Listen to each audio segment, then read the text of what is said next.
Civil सेवा परीक्षा की तैयारी कर रहे अभ्यर्थियों के लिए उत्तर प्रदेश संस्कृत संस्थान निःशुल्क कोचिंग की सुविधा दे रहा है, जिसको लेकर संस्कृत संस्थान अक्टूबर माह से निःशुल्क कोचिंग की कक्षाएं शुरू करने जा रहा है। निःशुल्क कोचिंग के लिए अभ्यर्थियों के आवेदन की प्रक्रिया 1 अगस्त से शुरू कर दी गई है। ऐसे में सिविल सेवा परीक्षा के अभ्यर्थी 31 अगस्त तक ऑनलाइन माध्यम से आवेदन कर सकते हैं। निःशुल्क कोचिंग में आवेदन करने के लिए अभ्यर्थी को यूजीसी से मान्यता प्राप्त विश्वविद्यालय से स्नातक या समकक्ष परीक्षा में उत्तीर्ण होना अनिवार्य है। इसके अलावा उसकी आयु 21 से 35 वर्ष के बीच होनी चाहिए। उत्तर प्रदेश के संस्कृत संस्थान के निदेशक विनय श्रीवास्तव ने बताया कि इस कार्यक्रम की शुरुआत संस्कृत साहित्य को रोजगार उन्मुख बनाने के लिए की गई है। बता दें कि उत्तर प्रदेश संस्कृत संस्थान ने संस्कृत विषय से सिविल सेवा परीक्षा की तैयारी कर रहे अभ्यर्थियों के लिए दिसंबर साल 2019 में निःशुल्क कोचिंग क्लास की शुरुआत की गई थी, जिसके अब तक कुल 4 सत्र पूरे हो चुके हैं। वहीं 5वें सत्र की कक्षाएं अक्टूबर माह से शुरू की जाएंगी और ये पूरा सत्र 10 महीने का होता है, जिसको लेकर उत्तर प्रदेश संस्कृत संस्थान ने आवेदन प्रक्रिया शुरू कर दी है। निःशुल्क कोचिंग कार्यक्रम के कोऑर्डिनेटर डॉक्टर शिलवंत सिंह ने बताया कि इस कोचिंग में अभ्यर्थियों के लिए सामान्य अध्ययन के साथ ही संस्कृत की कक्षाएं भी होती हैं। इसके अलावा अभ्यर्थियों को हर माह 3000 रुपये स्कॉलरशिप के रूप में दिया जाता है। उन्होंने आगे बताया कि संस्कृत विषय से सिविल सेवा परीक्षा की तैयारी करने वाले छात्र 1 अगस्त से 31 अगस्त तक ऑनलाइन आवेदन कर सकते हैं। अभ्यर्थियों को अपना आवेदन ऑनलाइन माध्यम से www.upsanskritsansthan.in या www.upsscivil.in पर जमा करना होगा। इसके बाद सितंबर माह में आवेदन किए गए अभ्यर्थियों की प्रवेश परीक्षा और साक्षात्कार होगा।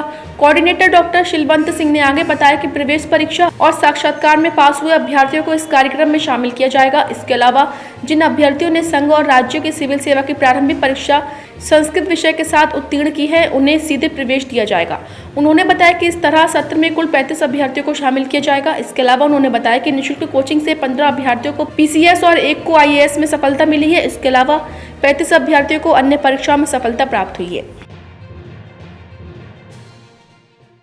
संस्कृत भाषा को रोजगार और प्रशासन में सहभागिता बढ़ाने के उद्देश्य से ये योजना 2019 में प्रारंभ की गई थी, जिसमें संस्कृत विषय रख करके कोई विद्यार्थी तैयारी करता है तो 10 महीने का कोर्स चलाया जाता है, जिसमें सामान्य अध्ययन के साथ साथ संस्कृत लिटरेचर की कक्षाएं होती हैं और विद्यार्थी को 3000 रुपये महीने स्कॉलरशिप प्रदान की जाती है। सर कितने छात्रों को इसमें वो दिया गया? इसमें जो है इसकी प्रक्रिया यह है कि हम लोग विज्ञापन निकालते हैं, उसके बाद में जितने भी विद्यार्थी आते हैं उनका एक एंट्रेंस एग्जामिनेशन होता है, एंट्रेंस पास करते हैं, फिर उसके बाद में इंटरव्यू करा के हम लोग फाइनल 75 स्टूडेंट को अभी लेते हैं और अब तक जो है 3 सत्र कंप्लीट हो चुके हैं, 4था सत्र चल रहा है और 5वें सत्र की हम लोग प्रिपरेशन कर रहे हैं, तैयारी कर रहे हैं। सर अब तक इस संस्थान की ओर से कितने जो बच्चे आईएएस और पीसीएस में सिलेक्शन हुआ है? पीसीएस में कुल 10 बच्चे फाइनल सेलेक्ट हो चुके हैं और आईएएस में 1 बच्चा सेलेक्ट हुआ है रैंक के साथ, और अदर सर्विसेज में जो सबऑर्डिनेट सर्विसेज हैं जैसे समीक्षा अधिकारी है, असिस्टेंट प्रोफेसर है, उसमें मिला करके टोटल 35 स्टूडेंट फाइनल सेलेक्ट हुए। एज की बात करें तो कितने एज तक के बच्चों को? 21 से 35 वर्ष के विद्यार्थियों को हम लोग लेते हैं और कोई भी विद्यार्थी उसमें पार्टिसिपेट कर सकता है, ग्रेजुएट हो, और साथ में उसको बस मुख्य परीक्षा के लिए संस्कृत लिटरेचर रखना कंपलसरी है, अनिवार्य रूप से रखेंगे।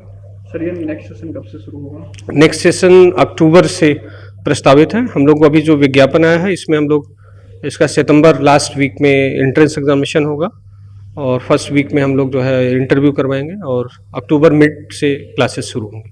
रजिस्ट्रेशन के लिए सर छात्रों को क्या करना, मतलब जो रजिस्ट्रेशन के लिए सबसे upsscivil.in पर जा करके बच्चे ऑनलाइन रजिस्ट्रेशन करेंगे। रजिस्ट्रेशन पूर्णतः फ्री ऑफ कॉस्ट है, उसमें कहीं भी किसी तरह की कोई पैसा नहीं लग रहा है। रजिस्ट्रेशन करने के बाद बच्चों के पास एक लिंक चला जाता है उनका डिटेल, और उसके बाद में यानी सितंबर के मिड में उनका एडमिट कार्ड जारी होगा और 25 सितंबर के आसपास एग्ज़ाम होंगे और फिर उसके बाद में रिजल्ट उसी महीने निकल जाएगा, फिर इंटरव्यू फर्स्ट वीक में स्टार्ट कराया जाएगा।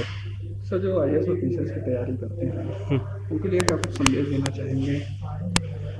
आईएएस पीसीएस में ये है कि ये देश की पीसीएस प्रदेश की और आईएएस देश की सबसे बड़ी प्रशासनिक सेवा होती है। जो सरकार के रिसोर्सेज हैं, सरकार की पॉलिसियां हैं, सरकार की जो नीतियां हैं, योजनाएं हैं, उनको एग्जीक्यूट कराने की सबसे बड़ी जिम्मेदारी इन प्रशासनिक ऑफिसर्स की होती है। तो इससे आप जो है मानव जो जीवन है, यदि आप अन्य सर्विसेज में जाते हैं तो मानव जीवन की सिर्फ एक सेवा के लिए काम कर सकते हैं। आप डॉक्टर हो सकते हैं, इंजीनियर हो सकते हैं, लेकिन इस सेवा में जाते हैं तो मानव जीवन की जितनी भी सेवाएं होती हैं जन्म से लेकर अंतिम समय तक, चाहे वो हेल्थ की हो, चाहे ट्रांसपोर्टेशन की हो, चाहे इलेक्ट्रिसिटी की हो, पानी पीने के पानी की हो, सड़क की हो, खाने की हो, मकान की हो, सभी सर्विसेज को आप मानव के लिए सुलभ कराने में आप महत्वपूर्ण भूमिका अदा कर सकते हैं।